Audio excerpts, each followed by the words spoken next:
Ano nga ba ang barang? Marami ang nagbibigay ng kahulugan dito.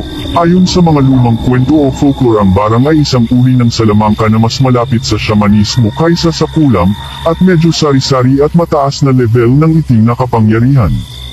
Ang pinakasikat na paraan ng pangkukulam sa Siquijor ay barang, hapli, paktol, at anyaw. Ang salitang barang ay isang pangkalahatang terminong Bisaya Cebuano na nangangahulugang lahat ng uri ng malisyosong salamangka o pangkukulam. Ang salita ay popular sa mga Cebuano gayon din sa mga populasyong nagsasalita ng Cebuano sa Visayas at Mindanao, maging hapli, paktol o anyaw. Ang tawag sa mga Cebuano ay mambabarang. Anya, masasaktan ka lang ng mangkukulam kung kilala ka niya. Ngunit ang isang mambabarang ay maaaring makapinsala sa iyo o sinuman, sa pamamagitan lamang ng paghawak sa kanyang mga bagay. Umano'y walang mangkukulam ang nakakatalo sa isang mambabarang.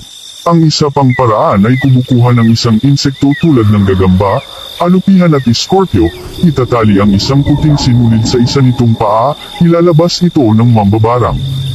Pagkatapos ay pupunta ito sa bahay ng mga biktima. Kung ito ay bumalik na ang sinulid ay naging pula, nangangahulugan ito na matagumpay nitong nahanap ito, ngunit kung ito ay isang itim na sinulid,